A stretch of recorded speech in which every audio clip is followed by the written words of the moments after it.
Junior LPS Pro Fight 2017 bout number Zani Somriat Le Pathumna middleweight in Meglatur. Red corner Andy Chuawa Chingobeng. Junior LPS Pro Fight 2017 bout number Zani Somriat Le Pathumna middleweight. Blue corner Lalni Thanga Chingchip. Lalni Thanga Chingchip. A second tenen.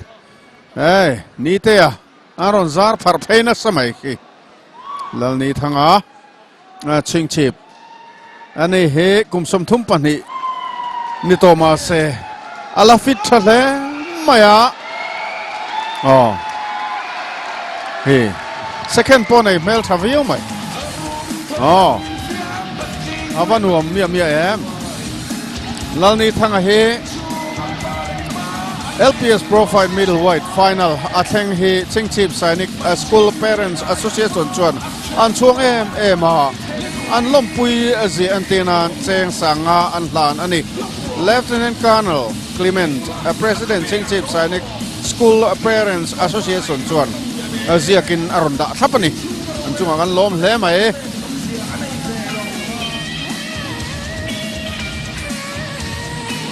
Lalni Thanga main sponsor hi MRB Chingchip brand Jania ni hian cheng sang ni lai an ron pea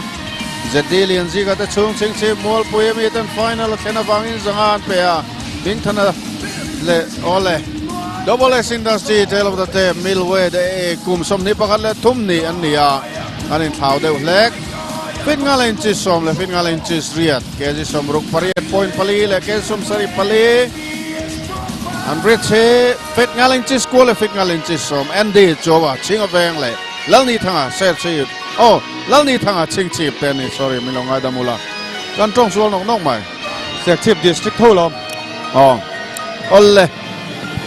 Lalni Thanga he LR Vision Chingchip in cheng zanga han pe Chingchip citizen welfare in zanga an pe boka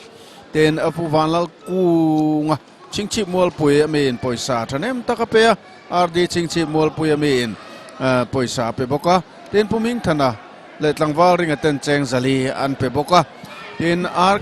kelal machuani headmistress a government higher secondary school Chingchip in zanga LPS Pro Fight lal huna Chingchip line zanga apatlan ki ma chung Chingchip in zanga ten putan ngura Chingchip veng luna min zowar toi Sir Chief District Boxing Association in Cheng Sakatan Pea big screen in Megani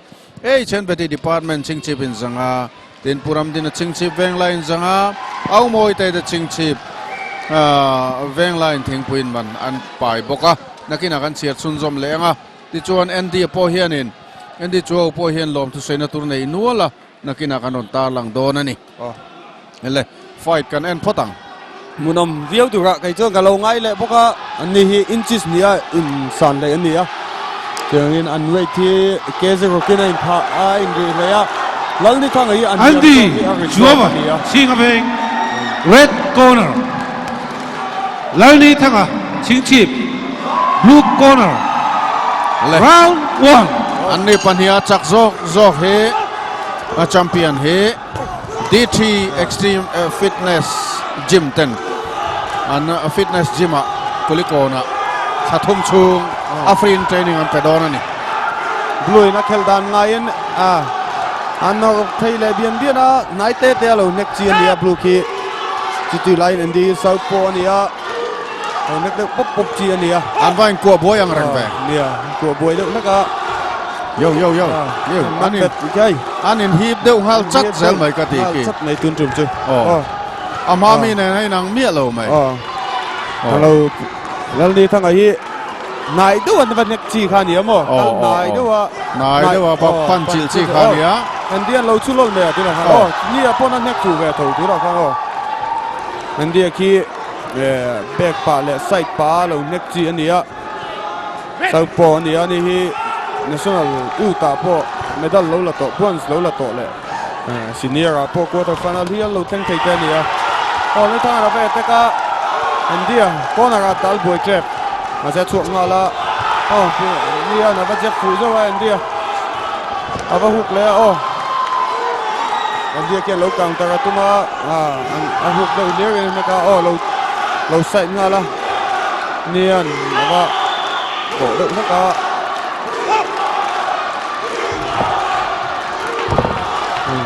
niên kia này đâu đâu anh nhắc chi anh cái gì cả anh đi lâu nhắc đâu pop mà giúp gạt chân là tama cũng niên hi cái chuyện đấy anh gạt này chắc được mấy niên gạt này chắc trên cốc mà anh kia là bia nghe anh của beta referee của suốt chính anh của cha ta Indian hook cut right hook cut combination lâu nét được pop anh nia gạt này chán anh đi thằng này referee stop mình biết cái anh bang được pop của cha na anh make lại hai luôn nào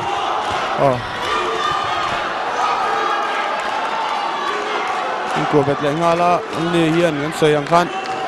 này đậu vào cả chìm tum văn hết càng chi khan đi đậu cha chắc là dùng tôi coi đẹp chi ngay đầu khan đi tôi là cái nhắc phụ về vào Indian nó hút lại nga là nia gạt lâu này cha gạt cả cái Indian nhắc luôn dậu ai thì lại nia lần đi thằng còn văn nhắc phụ về là văn non và đạp phụ lại là dậu kia punch kan ti tuan rin lol tal boyanga kan ti tuan chi ka chu chi la gạt thần đâu gạt nè na innek ti la ka kam đâu la ka ni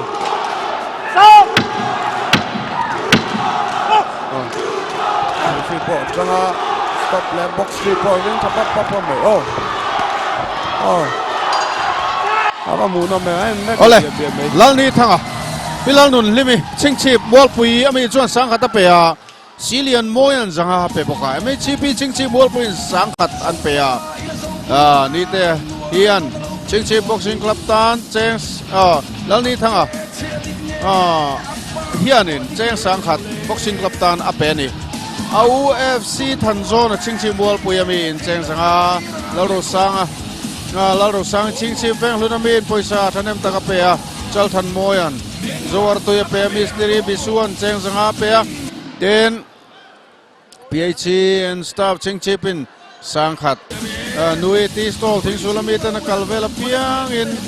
thing puyan free cheng zangan pai bok ni te colony main road ten poisa an tho ko matangin zanga sungan pai Second. aputlum te an cheng zanga pe naw biak te Round 2. sangkhat chingchip basin cheng zanga engineer lalrino mobil to melen sangtum u Jerome BT zawan zanga choi chung a beti complex in zanga udai lawa and family in zanga kapian lalfa command zanga pebokani Samaun tran le to lan thang an game ngai te pokin a game ki dang lo ni lan ni thang a hi kam mu ti ka train ki ti deu chang sa khel ki nia quarter final semi final la ma pon ND2 kan lo pro fight local chap to nia Insia tangin lan ni thang ai ex serviceman no nia sponsor to ni po lo la khel pe ki fak om ka ti khop mai Refin kun diam su ten hawa ko bet su itia ND hi tung kum khan super boxing league professional fighter khan lo champion ve to ni champion ti ma te la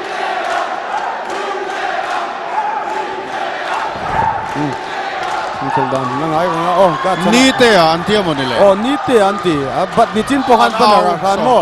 ni te ti kha ta kul aron in trip thana savio mani chingchip mo chingchip boxing club pi tung ko matrang khan ding chobo mo hey an trang le ni trang apui sot ko mai ka tinga time out free na call ni te in tau thi ni au thi tlat mai awa poi bo enge ma ti lo tu ra ngai tai la poyam lo ni te hi thang moyan zania pe ten en subedar dar kuman zanga black cat commando lalram chanan zanga engine army van lal ruatan zanga ex army van lal ruatan zanga ex nek subedar lal ruat ki maning ka ria ka chiar sol jomilonga dam sala zanga kujiak ta hian ya chiar sol palve tai khomaya ten pc vanal rodaram thar tlang veng chingchip citizen welfare aizol vice chairman ni bok chuan cheng sang ni lai mai pe ching chi khotlang dung le che vel khua ma lo tran tu song song ta chung lom tu sia vào nó sẽ a khel le thei khan lo ma ni chu tiang vel chun ni an tran dan so pui deuh men mẹ mù nó không có để đâu liền liền đấy nét cú đâu liền biết là anh đi khiển sao ponia right hook vel hook alo mang nó sao ni te a kun le ma ma thina cái hay lâu hiện round tu mà lom đòn nhỉ zanin hian ching chi khua khono tin motor eng mo za tin an ron in chip Yo, ta chú vàng này chuyên tầm em ai zolat oma ching chi khomi le sa tam takin an ron toy om boka ni ni tiền ngay tại bao nhiêu nó phải dễ là chú đi line anh nuôi azen lo zawa anh điên lâu nét chưa về ngà là điệp bật sợi chuột chú tắm lâu khóc này mà chú gạt cái nia một chiang nó mà gạt cả kiên anh lụt rất rồi em thì khi cái mù thầy lâu đầu chỉ nào sạch tiếng nào anh đang lo Justin anh kêu Luka cái phim cuốn nhiễm sự Indian Hawan box lẽ ngà là để tất cả Indian lâu sạch pen lâu right ta anh của bệt lẽ ngà là chal khi ni chai thì đâu xin to mày à thì kia nó tỉ buổi đâu anh em mà chú nó bệt ta chú tỉ lại ni tên bệt ta Indian hook combination này cả cú na của Việt lẽ ngà là nung lama an khilai alo mukarsi usok singana bu mai mi alo agat kara kana dia ting khamo agat kara kan tum zong sia ni tiat thi chuak le tat mai nia thi khi chuak le deu tat mai han ha hian lu lam phei chu thi du khop mai a chu bang mai ani na lo tura ngai la athang he ni ten nek he mol pui kon ching chi ba big screen in tura hian an loen me ka ama du saka thil pek lan tu te zong chuwa lom thua soi ani chuan an di chuwa he Chinga Veng Tangval, Go Milk, Assisted Enterprise, Bong Konin and sponsora, Go Milk, Tegen Bong Tetranga, Siam, Tilchang Frang and Zuar, Ani, LCN Enterprise, Zarkotamete, Chun and sponsor Bokani, Hian Disposable, birthday gift, Christmas decoration, Chirang Franslom, Takin and Zuar, then Sete Bong Academy, Chinga Veng Wayamen, Round 3. Chunga alom em ani olen fight kanen lenga ende chuwa versus lalni thanga chinga veng le chingchip an nitlat round 3 mu no me ai ne fu le ngal chek cheka no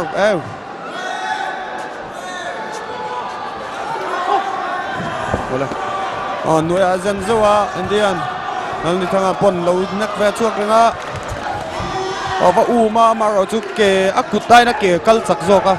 aban hek fu mai ain ko ben ngala akut le ke kal lo Indian lo huk ngala ang than gat nei thani nak chuak ve reng boka gat kar kan ni thanga blue alu ka chezewin ka sia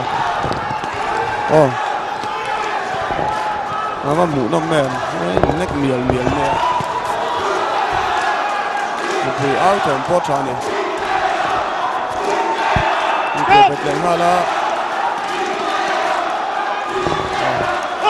round nó top mấy lâu đi đây là round nữa gạt không lẽ đâu mà rồi chứ của bệt lạnh hoa là in thả lấy thầy lâu chi này của bệt kiên chân sân giống về thì là anh nét phù về tu là gan nuôi dân lấy dâu mà ở chun nái tổ lúc tu gan nó lấy thầy tổ lâu mình này anh điên nét bánh chuột lại ngon là anh xì lại đây anh của đâu là cả ban park đâu về cái phiền anh có sẵn ăn bé anh đi gan lâu phụ dâu ni thanga gat ani tha chu ap nek kian nek na lutuk to lo do laka ki gạt khi triệt dấu tỏ lâu trên này thằng à cùng upa về được có nghe được lên mình kêu rồi đậu lắc trần rồi đậu lắc trần to pani kian anh nét na sa anh của na sa thằng suy thằng có mình mang na sa đi Ani nuôi na sa ni. nuôi na sa miền miền khóc này Cái vòng chuan. Sầu po veo to ni. sao quá sợi thầy là Cái round thum na ania. đây là cái Round ni đang alo mà. thun Cái dâu vòng cái chuan. gì à Oh Andy Khan mo. mai khát sẽ đậu lại nè Nia. Agat chana. Ni te anan nek amaro chu. Ahar sadeu. Ông này thầy tỏ lời về đâu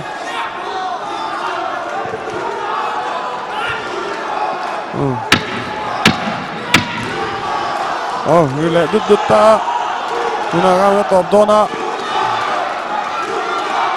Blue corner pokhen trần tung à khóc mà. áo nó sắp tắt Singa cái veng lampang khi. no blue chu chinh chip dọc red thì blue red thì chinh Ani take. RS Traders Third Eye Solution Unit of RS Drugstore Mizoram CCTV le security surveillance bungrazor namun pui RS Traders hian CCTV cholo po security surveillance boro chi rang anzuar ni Aizol pon lama tanga dor tu te po amuna kalsilin an fit sak the RS Traders Third Eye Solution Unit of RS Drugstore te hian an customer return technician on call da custom ni palit chu an provide ani Gioni chuan Christmas offer Gioni mobile handset leitu te tan Asiam mega Gioni handset leitu te zong tan lucky gift it needin aman thei then a speaker thermos a kartin aman thei te winter jacket Seconds handset out. M7 power te po Round 4. kartin man na chan san siamani Thailand jin na ticket an la siam chawa mitam takin an man toni hei mela ni lo Thailand couple trip le bike man thei na han la siam cheu bok ani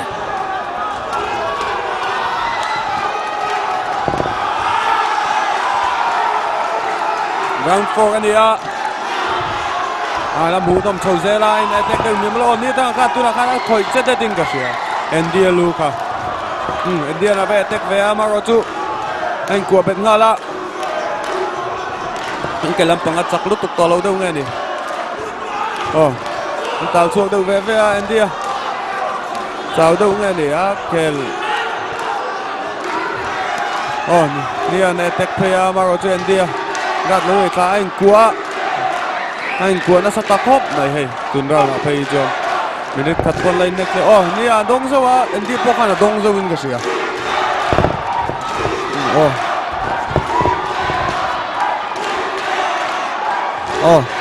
anh phải lấy dâu mà rồi chú coi tính từ khóc đi này next chuột thì thầy lâu tiếc phần cắn tiếng chia cái đất bóp anh chia khao ống lâu được lắm của biệt lại next chuyên của biệt lại ngao rồi đó đây anh trả lại ngao là anh đi anh right phụ đâu rất anh đi anh lùi chết tốt để mắc gạt cho nó nghe này siết tiền đâu nữa cả anh đi bên kia là chúng thế đâu cả mà gọi chú anh next đuôi nó về là khăn ní là ngao đây là vị răng khát đang lo mày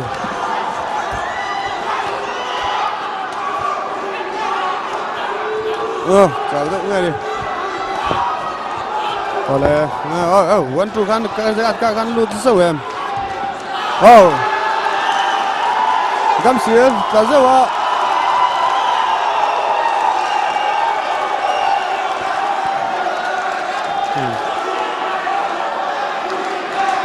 ni kan kat zawa afu zawa ni kat ta kamo ki moi khop mai khalai ta ka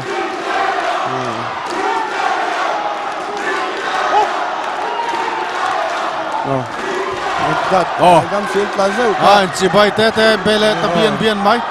nét lệ biên mấy kia kia kia nó ngầm khóc mày pan đâu này đi lâu nét chung dâm mà cao chỉ chia cho ni lâu mấy thầy chú step away này rồi đâu luôn đợi phát ta mà rồi chưa anh nét chuột lại thầy anh nét phù lâu in cua bet leng la in cua bet tam deuh lek to in cua bet su dia dia ni te ti auto ma tham ma khop mai gu lai kun an la man lo awa an thua khop mai a ti mu no ma ni em bien lo na ka ma tu cua bet nga la anh này ava kun mà to body balance là to hello round cut dang lom don ni round cut labak sat round cut entur lom LG LED TV te hian technology thachung chuang panel thachi an manawangin brandang tukurol win picture quality sound quality le features sa anchung nung hle ni LG OLED series ngat phei chu the world's best TV and hial consumer electronics show USA le Khovel technology so hovin award tam tak an hlan to an he ma se LG chuan consumer durable sa most trusted rin kai ber award among tu tenge nan pe hian lom na berani number 1 in sales and number 1 in after sales service sole distributor for LG DT business enterprise from the north.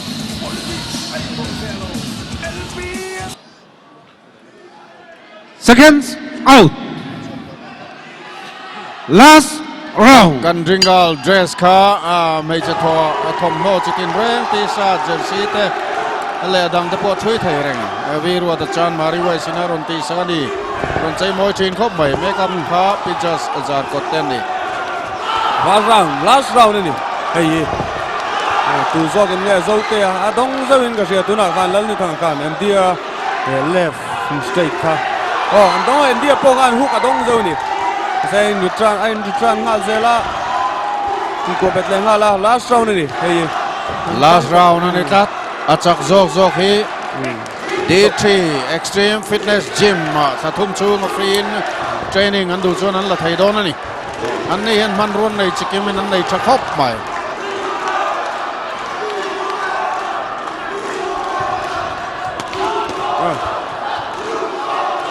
đâu có ba nào chú gạt chana ai nét phụ tama ai nét chuột tấm ve ve nên gạt chana kian gạt kian này chadu na à lụt ki astate kian lal ni thang ki la lụt thì na nét chuột lại to gạt này thật thấu na Indian văn nét cái wa của bên nga laเราจะthấy to biết là ni thang apo technique chỉ khát ni le ni ki văn nét wa của bên nga là chi moคุยแต่จะthấy làว่าเสียมnga chị cả anh chơi đâu quất quất tỏ mấy kia của bà anh cắt dâu mà vào chỗ không biết rồi anh nóc nó sao thế mày anh chào to đâu mà miệng chào đâu to ní là khai em đi phải chứ chinh chê rúp to mày chinh chip làm ăn lâu por lấy mày anh ao lụa mày ní tên nó bị phải ruốc gạt cho tắc này nó pan thấy rồi là Andy hết chào đều to này. Ní tê hi chào khóc mày. Alo khéo tắm tí rộ to cái là round đã khéo tắm rộ cả. Fitness, ring fitness này chả rộ tí xia ta tuấn điểm nào. Tí phram thấy nó kia này nó sẽ rộ em đi tí thấy à kì. Anh này chả rộ cả lo. Chân chú mò. Anh khéo đàn anh chặt sầu đàn đi lâu anh đi la. Round đã khéo tắm rộ cái này. Em đi technical knockout tin nó chặt sầu đâu à. Inunuma technical knockout tin mò. Được chưa. Ní thằng à round nó khéo tuấn vét xia. Khéo tuấn vét. Fitness này thà đều là hey lâu hi amma kan rau nga lo kel tuan sak mai mo nia kan fitness sắp về khóc mày áp về lúc tục ta competition fitness mới ring fitness kan ti mo ya anh na aba mu da aba pui về cái lại cả anh pui sia mày ini tam om to lo second tam om to lo second som ni chiao hun om ta aba mu no em được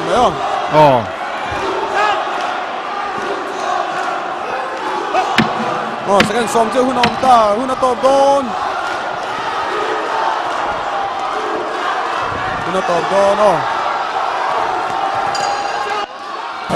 hun na top ta tu zong e chakang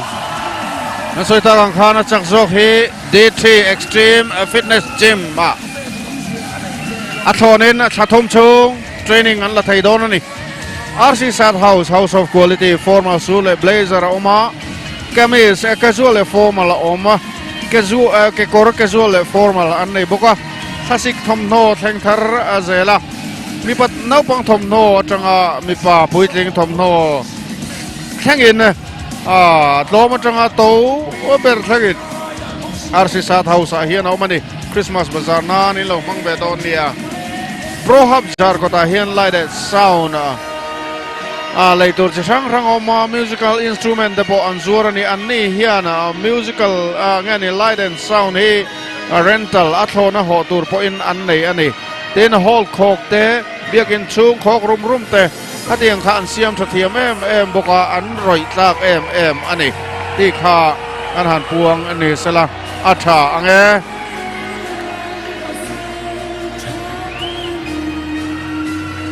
tunlai thalai ten anin team hu faklo khalnuam si jixer RD jixer SF FIABS leitur LBS Suzuki bongkona omrengani spare parts like servicing an rin tlak an ni hi customer tan doran nuam customer tan anin pekna sang adu tan manina servicing titura ko thai reng an ni LBS Suzuki bongkon ro digital tihian atira tangkhan